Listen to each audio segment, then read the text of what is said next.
Hello, hello, hello. Welcome, welcome, welcome. Come in, come in, come in. So, you guys, this is a review for the Kings of Napa. Okay, this is season 1, episode 1, a new show that started on OWN. So many shows came on last night that I couldn't get all the reviews done, so I decided to do this one today. I'm liking this though. It's like a different twist. I didn't know if I was gonna like it. I saw the preview for it. And anything with all black, I try to at least give it a chance and get into it and see what's going on. And we had a lot of black shows on, like I said last night. It was so many shows, and I still ain't even get to watch all of them. I have them on DVR. But this was like giving us a little bit of a different spin than what we usually see, right? A lot of the shows is either, they in the drug game, or they got some drug issues or alcohol issues, or maybe it's the corporate world, maybe the lawyer or lawyer cops or whatever. And this one is basically, a black family that owns a vineyard and makes their own wine. Okay. And I love the colors. I love, the cinematography. Like, it was really different. It was popping out at you out the screen. I was like, what the heck did they film this in? Okay. Because it definitely was, very different. I noticed that right away. And we had all different types of shades and melanin popping and all of that kind of stuff, the clothes, the hair. So I was like, okay, I like that. And we have, this family that everybody is involved in the business, right? Is the father, the mother, and they have 3 kids. And so the father's name is Reginald King. He's a surgeon, but he also has this vineyard. His wife is Vanessa King. They have a son named Dana King. They have a daughter named August, and they have a son named Christian. And so when we first, start out the episode, the first person we get introduced to is Vanessa. And they also have a cousin named Bridget that works with them. And we basically see them out at this restaurant, and, they're tasting these different wine desserts. And the guy is telling her how, this normally comes from Italy, but because of, coronavirus or whatever the case may be, ever since the pandemic, it's been harder to get, and things have slowed down and things like that. So you could already see like a light bulb going off in her head that she's getting some thoughts. And her cousin is like, I see you thinking over there, what's going on. And so she starts to call like one by one her siblings and letting them know that she wants to have this meeting with them, at dinner when she sees them, because I guess this is a regular routine that they do. They seem like they're a very close-knit family, and they get together for these dinners. And so the first one she calls is Christian, her younger brother, and you basically see him laid up with some girl in the daggone bed. And she mentions like, oh, you always with these different girls and you don't even be knowing their names. And he's like, well, I get their last name. And then he gonna talk about, hold on, and ask the girl in the bed what her last name is. And she was like, Johnson. And he's like, okay, Miss Johnson, or whatever. So he's like the playboy. And she's basically like, are you gonna make it to tonight's dinner? She was like, because I have this pitch that I want to do. And he was like, of course you do. You always, want to talk about something. So he was like, well, make sure you call, your older brother too, and let him know. And so then she calls Dana. And as we get introduced to Dana, he's a little person. And that's, like another thing that I like about this show. Because like I said, we don't see too many little people, especially black, okay, that's in these different shows. And so in this, they definitely have all shades, all sizes, everything. And he's the oldest son, okay? And we see that he's basically doing this thing where he snapped a picture and it basically put an outfit on the guy that was standing there. And then he was able to show him the outfit, the detail, how it would look on this board, on this screen behind them. And so I'm like, oh, okay. And so he was speaking in another language. Don't get me to lie about the language, because I don't want to say the wrong thing. If anybody knows what it was, put it in the comments. Okay, it was some type of Asian language, because I know when I was working in the hospital, Lord, one time I went up to one of the nurses and was like, oh, can you come and translate for the patient? And she was like, I'm not Chinese, I'm Japanese. So I was like, oh God, I'm sorry, I didn't mean to offend nobody. So I don't know exactly what language it was, but you can tell that they're fluent in different languages, because even when, August, which is the daughter, that we start out with is in the restaurant. She starts speaking Italian with the guys. So obviously they're very fluent with different languages as well. And so that was something else that I noticed and I liked. And so the guy was saying to Dana, like, well, damn, ain't you the CFO of a wine company? You do designer too. And he was like, well, this is my side gig. You know what I'm saying? That I do on the side. So I was like, okay, Dana, come through. So in the mix of him answering the phone for August, she starts to tell him that she's basically gonna do this pitch tonight, and he's telling her, mama don't go, for the business at the dinner table or whatever the case may be. And she basically was like, listen, I just need you to be there and be ready, okay? And he was like, well, that's not an issue because I can multitask. He was basically saying he could be getting it in, stroking and listening to at the same time. And she was like, oh, TMI, like, stop it. And so when she hangs up the phone with him, she's basically going to get a pecan pie from this bakery or whatever. I guess that's somewhere they regularly go. And the guy's like, hey, you sure you only want one? I'll throw another one in there for you. And she calls her mother, as she's leaving from there. And the mother's already like, well, Dana done called me and told me that you want to do this pitch. And I don't go for business at the table. She was like, well, damn, I just hung up the phone with him. What the hell is he, Black Lightning? She was like, how he called you this fast? And she was like, oh, he's just trying to look out for your best interest. So then she's telling her, well, I got a pecan pie. And she was like, no, you didn't. And she was like, yes, somebody got to, bring it all together. So the mother's like, okay, well, after dinner when it's desserts, then you could go ahead and give your pitch. And so, when she hangs up the phone, she's smiling or whatever the case may be. And so then we get, the family slowly starting to come in or whatever to the house to have dinner. We first see her mother, Vanessa, coming down, and she's telling, Bridget, which is August's cousin, cousin, I like your hair down like that. You should wear it more often. But it's like if she's trying to throw some shade at her. She was like, but I'll say this with love, and giving her a hug. And we also had Bridget, like we found out she's the winemaker, okay? She basically is the one that gets all the wine together for them. And she has a bag that has like all different kind of, I guess, fruits, grapes, whatever in it. And she was like, girl, I just picked these out of my garden. And she gives it to her to eat. And she was like, and I know that's good, baby, because I know when I would eat the damn tomatoes and cucumbers straight out of my grandmother's garden, forget about it. And so then she's like, where's daddy at? And she said, well, he has said he just finished with his last patient because, like I said, the father's a surgeon. So I guess he has a spot that he always goes to when he's finished with, work or whatever the case may be. So she knows where to go to and find him out in the vineyard. And he's sitting there in the sunlight and, sipping on his wine, and he's smoking a cigar. And she was like, those will kill you. And he was like, man, listen, I survived COVID. So if I can survive that, I can survive anything. Okay. Ain't nothing gonna bother me. And she's already ready to tell him, like, daddy, I got an idea. And he's like, listen, just chill, sit down for a minute, enjoy this beautiful scenery. And when they show the scenery, it is beautiful, man. You just see like the sunlight, the sky, like I said, cinematography is on point. And so she was like, oh, that would be a nice picture, to go on the wine bottle or whatever the case may be. And he was like, see, your mind is always, thinking, and that's why we need you here, whatever. And so then Bridget comes and tells them, like, we got to go ahead and before Auntie kill us, it's time for us to come in for dinner. And you see the other son driving up, and then they all come in and they sitting down at the table, to eat their food or whatever the case may be. And it's just looking like a really good, vibe. Like they all get along good or whatever. You see a very close connection between Bridget and August. Like they're first cousins, slash sisters type of thing. I think we all got one, right? Don't they always say your first best friend is your cousin? I know I have one. And so we get introduced also to Dana's wife, who's like a tall, slender lady. And they basically rocking the same haircut or whatever the case may be. And she just seems like she's just his, cheerleader and rooting for him and all of that good stuff. And so, basically the father is talking to them about, vacationing somewhere. And I think he said Martha's Vineyard. And they was like, we always go there. And they start naming some other places or whatever the case may be. Because they were saying how they've been working for 18 months straight.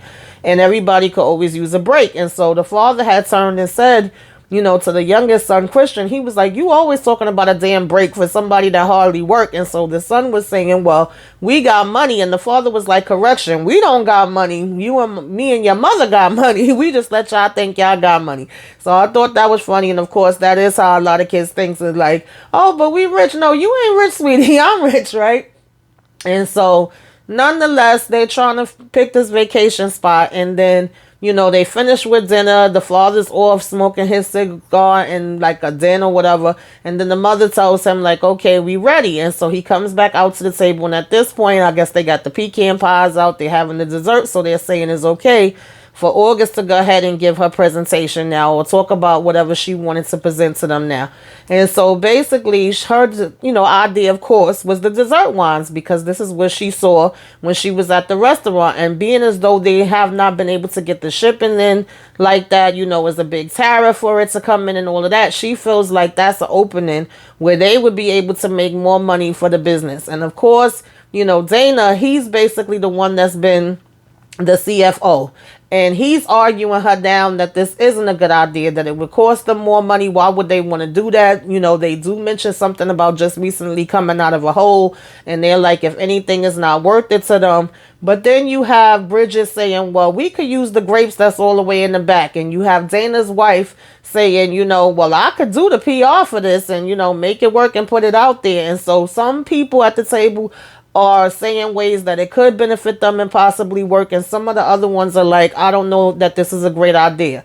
And the father says he'll think about it. And then Dana gets pissed. Like, you could tell there's a sibling rivalry between him and August. And maybe he feels like the, father listens to August's ideas more, whatever have you.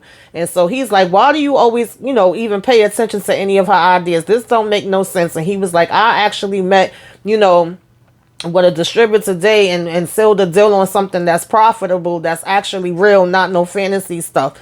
And then, his wife is bigging him up. Like I said, she's his biggest cheerleader. And she's like, yeah, he sure did. My baby got a deal and da-da-da-da. And so August makes fun of him back. She was like, yeah, we in the middle of a pandemic and you feel like your damn clothing line will be making some money, but you don't think the dessert wine that I'm talking about would make money. And they start arguing. And so the father's basically telling them like, stop it. Y'all have to be able to get along. All of this fighting and arguing don't make no sense, and so on and so forth. And he was like, Jesus Christ, what is wrong with y'all? And in the midst of him yelling at them, he basically ends up grabbing his damn chest. I guess he having a heart attack and he's falling on the floor. And you hear, Bridget saying, Uncle Reggie, and the kids saying, Dad, Dad, Dad, Dad, So I'm like, what the hell is going on? This is maybe like the first 10 minutes. And so the next thing you know, excuse me, they just showed them walking in to the church with all black on. And I'm like, wait a minute, he died? Like, I wasn't expecting him to damn die. I was like, okay, y'all getting right to this, right? And so basically, I guess they would have to come together now with siblings to go ahead and run this company and figure out how the hell to get along, because, now daddy's gone. And we see August, up in the beginning, on the front of the church, rather, I should say, giving a speech about him, and, they crying and looking, or whatever the case may be, from the pews. And then, of course, you have the repast where everybody's coming back to the house, and, Dana's already coming up to them talking about, oh, we got to have this family meeting once all these people get out the house. There's things that got to be done. And Christian's saying, who the hell put you in charge? And then August is just like, okay, yeah, we'll have that family meeting. And we also get introduced to their father Reginald's sister. This is when she comes into play, and we see her in the house, and she's talking about ancestors and different stuff like that. And I believe that the father's sister's name was Yvette, if I'm not mistaken. And she's basically giving me like that real down to earth, type of aunt, or whatever the case may be. And she's a little bit of classy, a little bit of ghetto, a little bit of bougie. Like, I like her attitude. And so she's, like I said, talking about the ancestors and feeling the spirits. And so we learn from Bridget, when she comes over, she's like, yeah, that's true, because, I never got a chance to meet my father. He died in a car crash, but I always feel him around me. And she talking about, see, Earth, Wind, and Fire gets it, or whatever the case may be, basically having jokes. And so when Dana came over saying all of that to them, Bridget basically turns to August and was like, don't let him steal the throne. And August is like, what throne? My daddy is gone or whatever. And so then you had them just kind of like rifling through, their dad's office. They was like, wow, I can't believe he's gone. I just saw him doing this. I just saw him doing that. Basically reminiscing. You got August having his hat on. You got, Christian looking through some books and stuff. And then you had her picking up some type of scarf and smelling it. And she was like, wow, this has his smell. So at the same time, the mother Vanessa comes walking in and she was like, what, where? And she grabs it and she's smelling it. And, she just starts crying like, I can't. And they surround her and they like, Ma, we got you. We're going to get through this together. And they're saying, let's go do some shots. And, maybe we even have a little bit of edibles, and they make her laugh or whatever the case may be. And they also just, say that they're all going to go and lay together. So I had like that part. And, basically, we get to the reading of the will. And at first, I ain't gonna lie, because, like I said, it be damn drama in family and you never know what's what. So I figured maybe, when they do the reading of the will, somebody ain't gonna get whatever amount of money that they want to get, or, usually it's always somebody that's not happy no matter what, but maybe he would left somebody out, or maybe it wouldn't be, what they thought it was gonna be. But it seems as if, like I said, keyword seems, as if he's on top of his game, and like he's really making sure that this is generational wealth, and he's breaking this down and splitting it up, to his kids evenly, and putting them all in different positions, or keeping them in the positions that they already are, and making sure that they're set up. So I had liked that. And so we find out that the wife is going to get the stocks and bonds. Okay. Each family member is basically going to get, equal shares, including his sister Yvette, who he will have as the VP of, shares, hoping that she would be able to do the same thing, for his wine company that she did for her wig line. And she like, all right now, And so basically we then see that Rose, who is Dana's wife, will stay running the PR team, but it's as long as she's married to Dana, okay? If she's no longer married to him, then she would have to go ahead about her damn business. And we then get who was it? We get Christian. Okay, Christian has apparently been the manager for the bottling facility, and then he has his own bourbon company. So what they basically say in the will about him is that he would continue to manage and run the bottling company, and then he has funds for his bourbon company. He's like, yes. Okay, and then they says, Bridget, who is basically the one that makes the wine, y'all, okay, she's going to have a substantial bonus, a hefty raise as a manager, and of the vineyard of, grounds. And so, she's happy with that. And Bridget is basically Vanessa's sister's child, okay? So her sister name is Melody, if I'm not mistaken, right? And that's her child. And so, like I said, they're first cousins. And then, he tells Dana that he's going to continue as CFO because the father feels that he does a real good job as CFO. So he wants that to continue. And when he's about to say, who should be president, Dana assumes it's going to be him. And you got his wife talking about, yeah, baby, that's you, because, he's saying what the qualifications would be as president. But then he says August is going to be the president. So this pisses Dana off. He feels that should be his spot. Why the hell would he choose her, and all of that kind of stuff. And she's saying to him, we could do this together. Like, at the end of the day, I'm going to need help. But he don't want to just, do it together. He wanted that for himself, so he's pissed about that. So like I said, of course, somebody got to be mad with the decision. So then we have Aunt Melody show up finally, which is Vanessa's sister. And she's saying, I'm so sorry. Oh, God, my condolences, giving her a hug. She was like, I was trying to get here, but my flight got canceled and delayed, and I had to wait, and I had to stop over this. And she was like, it's okay. Bridget explained everything to me. She said, right now we in the middle of reading the will, so just go ahead and, make yourself comfortable, get some food or whatever while we doing this. So then Melody is telling Vanessa, like, nah, we need to talk. Y'all doing that right now. She was like, it's something important we got to talk about, so can you step out in the hallway? So she was like, well, we family, say it here. What the heck is it that you need me to step out in the hallway for? And she was like, no, I think think this is something that should be said just between me and you. And in the meantime, all the kids is at the table like, well, go ahead and say it, auntie. What the heck is the problem? Like, you can say it in front of us. So she's like, well, you ain't leaving me no choice. So Reginald owed me $10 million, okay? She was like, when I had got my lawsuit back from something with the surgeons, because Bridget was mentioning like her mother was away with Doctors and Borders or something, and that, she basically was supposed to have went on a vacation with her, but she stayed busy and always trying to save everybody or whatever. And she's claiming that Reginald came into some type of issues 2 years ago and that she had loaned him $10 million. And so, of course, his wife is like, what are you talking about? Why would he need you to loan him, $10 million? And why would you be giving my husband something without telling me? And she's like, well, he made me promise, not to tell you. And she was like, well, when's the last time you spoke to him? And, what's been going on that y'all been speaking behind my back? You only call me Christmas and my birthday and basically, barely even stay on the phone with me for 15 minutes. So she was basically like, he asked me not to or whatever the case may be, but I did give him this and I need that money back. And of course, all of them is looking shocked as hell, like, what's going on? And then she just, still kept being like, well, I don't believe you. She was like, I know you to be a liar. There's so many different things you've lied about, whether it's that you seen Denzel Washington, which was just a damn, poster of him or whatever the case may be. And she just starts going down this long list of things that she knows that she lies about. So she was like, I don't believe you. There's no way in the world that this could be true. That got to be another one of your lies that you always tell. How you was a Dallas cheerleaders, how you saw, like I said, Denzel, how you basically, would say that you was working with certain people and then we found out you wasn't. And she was like, listen, that might have been when I was 20, but not as a grown ass woman. Like, cut it out.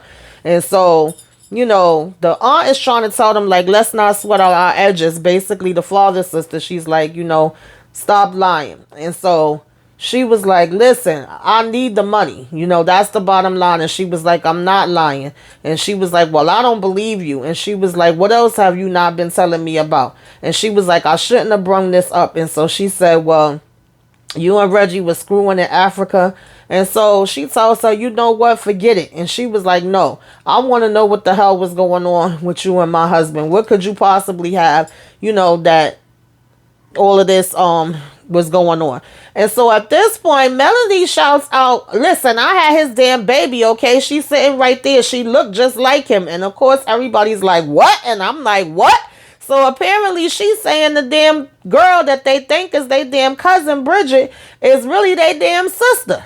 And so, of course, Bridget runs out the house. She's upset now, and Vanessa's telling them to get the hell out the house. And she was like, listen, I tried to be nice, but if you want to play it this way, I'm calling the damn lawyer. So I'm like, oh, Lord, now we get into some damn, drama. And then, of course, Melody tries to come out and talk to Bridget. And Bridget is over it. She's like, you told me my father died in a damn car accident. You literally was taking me to a grave every July for us to stand there. Like, and now you're telling me that wasn't my father and this was all a lie? And I'm like, damn, like, that's deep. And so she's like, well, I'm sorry, but I need that money back. That's all the money we had. What if they settle the estate and then they try to take the money from us? And Bridget's like, listen, I don't give a damn about no damn money, okay? And so she goes driving off. And I'm like, Lord, this is messy, messy, messy, messy, messy. So then the kids is talking about it. They like, do you think this is true? And, what could have been going on that dad would have need this kind of help? They trying to look through the records. At one point, the mother's asking Dana how the hell he didn't know when he's usually so good with the numbers and he's the CFO. If he missed something and he didn't know that the father needed money, then he messed up somewhere. And he's like, no, this is not on me. Okay. And then we got the mother basically just going through it, food all over the bread. Bridget is like, Ma, you don't normally eat like this. And she was like, well, I used to years ago when I was on TV. I guess she used to do news because she was like, right now, I could have been like a Joy Reid. And she was like, I gave up my career, for your father and his dreams. And so she got all different kind of snacks and, gobbling them all down.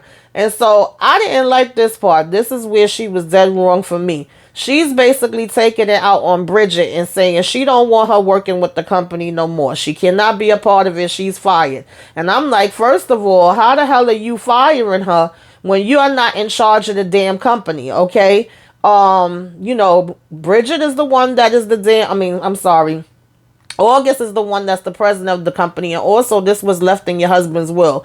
And not only that, it's not this girl's fault. She literally did not know that her damn father was this man. She's all this time thinking that she's your niece, okay, and they're cousins, and that her father was dead. Now, I can understand you taking this out on your sister, rightfully so, and I would too. I would have beat her damn ass. But taking it out on the daughter, I don't think that was cool.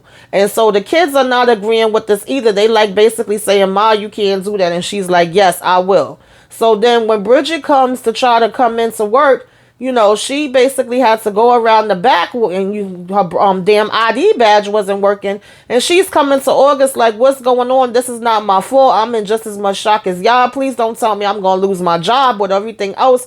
I don't want to lose that. And she's telling her like, no, we don't have no reason to, put you out, and that's my mother, not me. Just give me time to work on this and all of that. And at the same time, the mother comes out again, and the son Christian is trying to stop her, and she's like, no, you're fired. I don't want you here. I didn't like that. I was like, now you're doing too much, lady.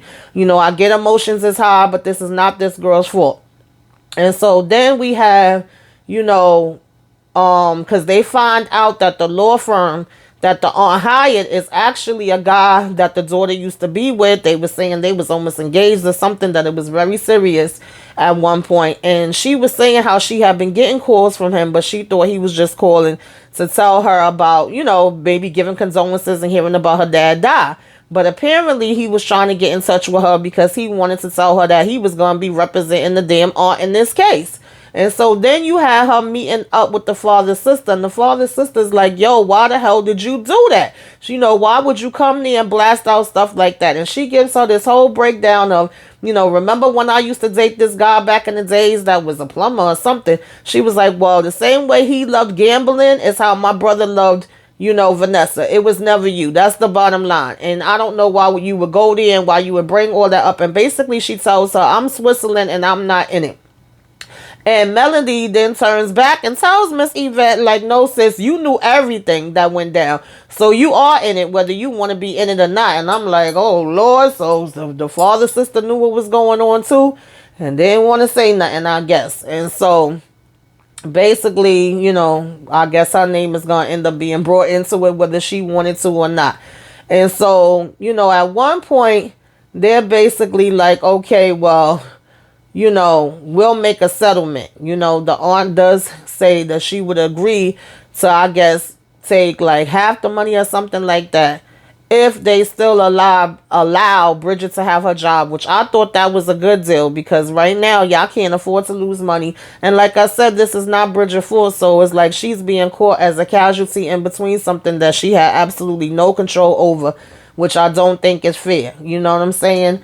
And they also had them at a dinner where, like I said, Zayn's still in his feelings. He's still pointing fingers, and he comes out and says that the reason why his father didn't choose him was because he could never look him in his eye. He feels like it's some type of bias, I guess, for him being a little person. And they're all telling him, no, that's not it. Of course, he's just still in his damn feelings.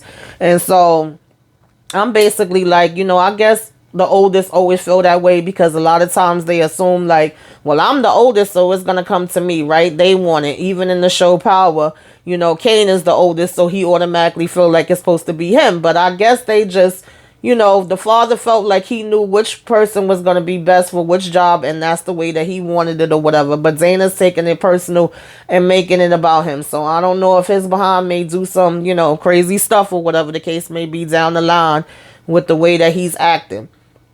And so, like I said, the mother is just not trying to hear it. She's not trying to budge. We're having Bridget come to work there, whatever the case may be. And at one point, they're still trying to bring the family together. Like, we need to get this together, whatever the case may be. And so the mother doesn't know this, but they have a plan to bring everybody to talk. So at first, when they come, it's the sister Yvette. The father sister is Bridget, is Christian, is August, is Dana. They all coming in, and it's Melody to talk. And so, of course, she didn't know that this was what they was planning, and she's ready to walk out as soon as they come in. And they're like, no, come on, we have to deal with this.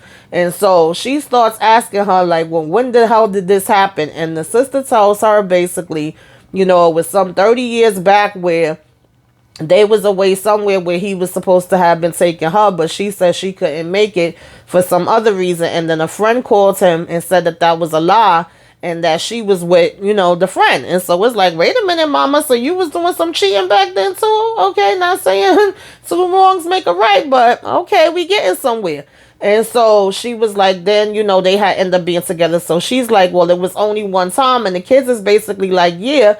But the sister never answers, okay? She's still quiet and sitting there. So at this point, mama is just naming every damn time. You know how that is. Like everything that comes to your mind, you getting all these flashes or something back. She's like, was it this time when y'all went there? Was it that time when y'all said the car broke down? Was it that time when y'all was on the trail? So all the kids is just looking and, she never answers, but her body language was kind of giving me like, mama may be onto something. It might have been, more than one time. I don't know. And, but she never answers. She's just sitting there, looking or whatever the case may be. And mama's just pissed off right now. And she comes out and was like, did you fuck my husband? I was like, oh, wait a minute. We dropping F-bombs on? Okay. And so, they basically was thinking that this was going to resolve stuff. But no, I think it's going to take just a little bit longer. Okay. It's not getting resolved just like that. But, when they're leaving, then, I think it was, Dana basically gets, a call where this person is like, as long as you keep giving us money and it keep flowing the way it's supposed to, it won't be no problems. And they got their voice disguised. And he's like, well, who the heck is this? Or whatever the case may be. And, they hang up. So obviously, Mr. Papa had a lot of secrets. He was owing more than just the damn aunt. And obviously, baby, this thing about to get messy, messy, messy, messy, messy. Okay? So that was the first episode, okay? This is all right so far. We'll see where it goes. What do y'all think? Did you get to check it out? Did you like it? Are you feeling the vibe? Put it all in the comments. Let me know. Make sure you like, share, subscribe, okay, guys? Till next time. Toodaloo.